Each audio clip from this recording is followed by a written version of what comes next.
बिस्मिल्लाहिर्रहमानिर्रहीम। अस्सलाम वालेकुम व्यूअर्स, मैं इम्तियाज सयाल, आप देख रहे हैं सयाल स्टेट का यूट्यूब पर information channel related to real estate. उम्मीद करता हूँ सब दोस्त खैरियत से होंगे। अल्लाह ताला आपको अपनी ज़ुबान में रखे। स्पेशल सलाम मेरे वर्सेस पाकिस्तानी को। आज हम बात करें फाइल्स के ऊपर।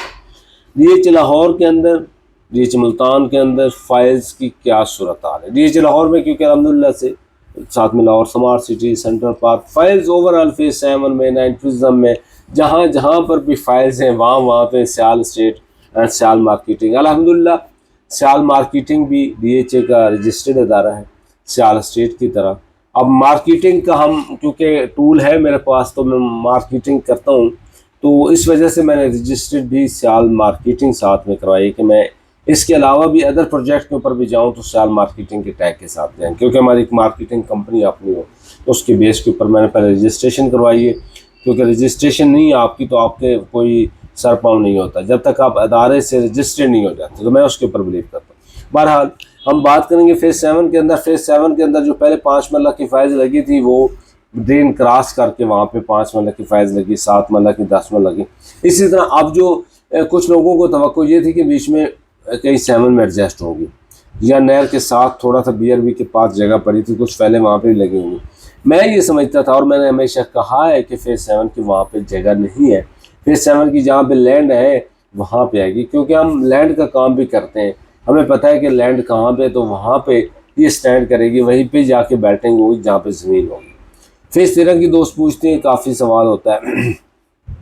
फेज़ 13 में इन्वेस्टमेंट करना कोई बुराई नहीं और उसमें आपको फ़ायदा होगा। लाहौर में इस वक्त अगर हम देखते हैं तो 29-30 लाख में 5 मरला कहीं पर भी नहीं मिलता। हत्ता कि आप किसी भी आम सोसाइटी में पोस्ट में देख लें तो आपको नहीं मिलेगा। महल्ले तो बहुत महंगे हैं, खैर महल्ले में तो सवाल ही नहीं पैदा होता। आम सोसाइटी की बात करो वहाँ पे भी ये रेट नहीं, तो आपको 5 मरला, 10 मरला और 1 कनाल की इन्वेस्टमेंट, कनाल की बजाय आप 5 और 10 मरला में सिटी में रहे 13 में यानी कि, तो आपको उसमें फ़ायदा होगा। कनाल बड़ी इन्वेस्टमेंट है, तो मैं समझता हूँ कि कनाल अगर आप जाना तो फिर फेज़ 10 के अंदर आप आए। फेज़ 10 में 5 मरला, 10 मरला, 1 कनाल, 2 कनाल और 4 मरला, 8 मरला कमर्शियल है हमारे पास अलहमदुलिल्लाह। कमर्शियल फेज़ 7 के, फेज़ 9 पिज़म के, फेज़ 10 के, चक जीरा सिंह के, C3 के कमर्शियल एफिडेविट एलोकेशन अवेलेबल है। किसी की कोई क्यूरीज होती है तो आप मेरे से रब्ता कर सकते हैं 0322888842। कमर्शियल प्लॉट्स के हवाले से भी आप मेरे से रब्ता कर सकते हैं। रेजिडेंशियल फाइल्स जो 9 पिज़म में लग रही थी वो बेहतरीन जगह पर लग रही थी, लोगों को वहाँ पे फ़ायदा हुआ था। अब जो मार्केट की कंडीशंस ऐसी हैं कि रेट रिवर्स हुए तो फाइलों ने, क्योंकि प्लॉट जब रिवर्स होता है उस फेज़ का जहाँ पे ऑलरेडी फेज़ बन चुका है, जैसे कि 9 पिज़्ज़ा में 7 है, अब 10 है तो 10 अभी बेल्ट नहीं हुआ। जब बेल्ट हो जाएगा जो बाकी फाइलें होंगी वो रेट चलेगा प्लॉट्स के साथ। प्लॉट अगर आप जाते हैं फाइल भी आप जाएगी, प्लॉट अगर डाउन जाते हैं फाइल भी डाउन जाएगी। इसी तरह 9 पिज़्ज़ा में अगर प्लॉट आपने फाइलें भी आप हो गई थी और इसी तरह प्लॉट नीचे है तो फाइलें भी नीचे आ जाएंगी, क्योंकि वहाँ पे अगर आपको ऑन ग्राउंड प्लॉट 65-70 लाख का मिल रहा है तो आप फाइल क्यों लेंगे 65 लाख या 60 लाख रुपए की, तो आप वो प्लॉट ही लेंगे आर्ली यूज क्लियर के साथ 13 लाख रुपए डेवलपमेंट चार्जेस भी, वो भी दूसरा कहाँ पे लगेगी ये भी कोई पता नहीं होता। जो सामने प्लॉट है वो आप देख के ले लेते हैं, उसमें ये फायदा। जब रेट इस तरह का ऊपर चला जाता है और आपको आइडिया है कि रेट फाइल स्टैंड नहीं कर पाएगी क्योंकि प्लॉट नीचे आ गया, प्लॉट ऊपर आएगा तो फाइल भी ऊपर आएगी, प्लॉट नीचे आएगा तो फाइल भी नीचे आ जाएगी। ये फेज़ है 7 और पिज़्ज़ा की सूरत हाल। या डीएच मुल्तान के अंदर जो फाइल्स बिक रही है उनका भी यही सूरत हाल है कि वो प्लॉट के साथ ही रिलेट करती हैं कि प्लॉट का रेट अप होगा तो उसका भी अप होगा, प्लॉट का कम होगा तो उसका भी ऑलरेडी कम हो जाएगा। क्वेटा में है कि वो ओपन फाइल्स है, जहाँ पे ओपन फाइल्स होगी पूरा कंप्लीट फेज होगा फाइल्स में, तो वहाँ पे रेट फाइल्स का अपना ट्रेड करेगा। लेकिन जब आप प्लॉट्स और फाइल जिस फेज के अंदर है तो वहाँ पे वो ट्रेड करेगा प्लॉट के रेट के साथ, फाइल फिर ट्रेड करते हैं। लेकिन हमारी क्योंकि कोशिश है कि आपको हम वक्त बताते रहें कि फाइल्स की अपडेट कहाँ पे जा रही है, फाइल्स में जाना चाहिए या नहीं जाना चाहिए। सबसे बड़ा सवाल दोस्त पूछते हैं कि फाइल्स में जाना चाहिए या नहीं। दूसरा सवाल होता है कि एफिडेविट और एलोकेशन में क्या फ़र्क है और कौन सा लेना चाहिए। सबसे पहले बताऊं कि फाइल्स में जाना चाहिए, कौन लोग जाते हैं फाइल्स में? वो लोग जाते हैं जो लॉन्ग टर्म इन्वेस्टमेंट करना चाह रहे होते हैं, जो कम इन्वेस्टमेंट लेके आते हैं और ख्वाहिश होती है कि हम डीएचए में प्लॉट लें लेकिन प्लॉट की प्राइसेस ऊपर चली गई हैं, तो आप उसमें फाइल्स में जा सकते हैं। और वो बेहतरीन तरीका है कि आप इंटर हो डिफेंस के अंदर, तो आपको इन्वेस्टमेंट आपकी डिफेंस के अंदर आए, आप अपनी ख्वाहिश पूरी करें और अपनी इन्वेस्टमेंट को रखें, तो वो तरीका सबसे बेहतर है कि आप इनिशियल स्टेज पे उस फेज की फाइल लेके रख लें।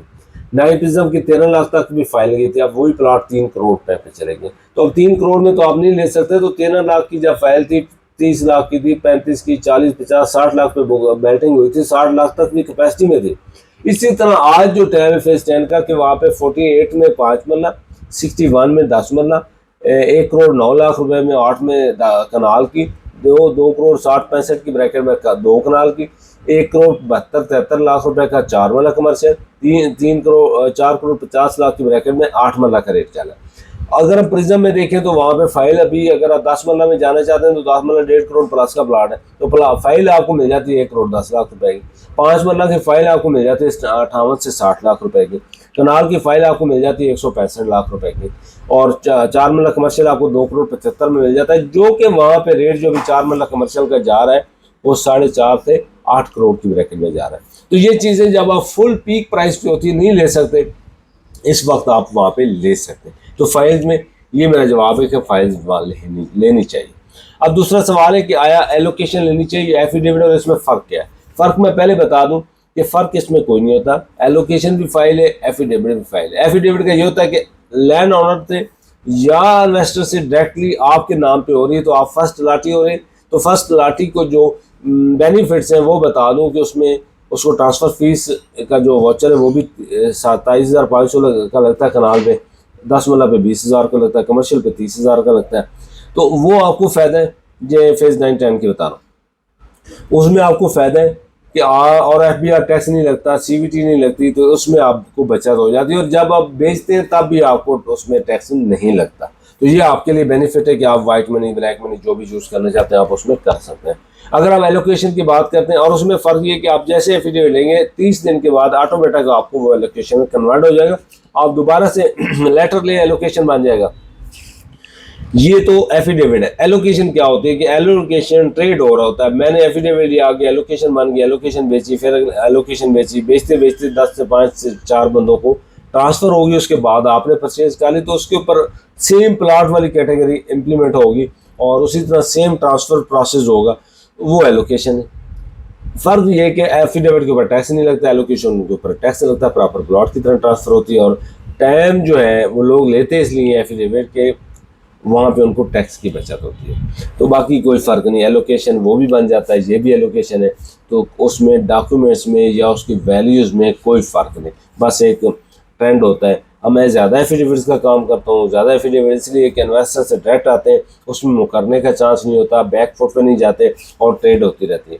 तो कोई भी क्यूरीज आपकी फाइल्स के रिलेटेड होती है पाकिस्तान DSS के अंदर, तो आप मेरे से रब्ता कर सकते हैं 032288888429। स्पेशली चक जीरा के लिए कहता है जरूर कि वहाँ पे एफिडेविट आपको इस वक्त परचेज करना चाहिए, आपको बहुत बेनिफिट होगा। तो आज के लिए इजाज़त, नेक्स्ट वीडियो में मिलते हैं। अल्लाह हाफिज़।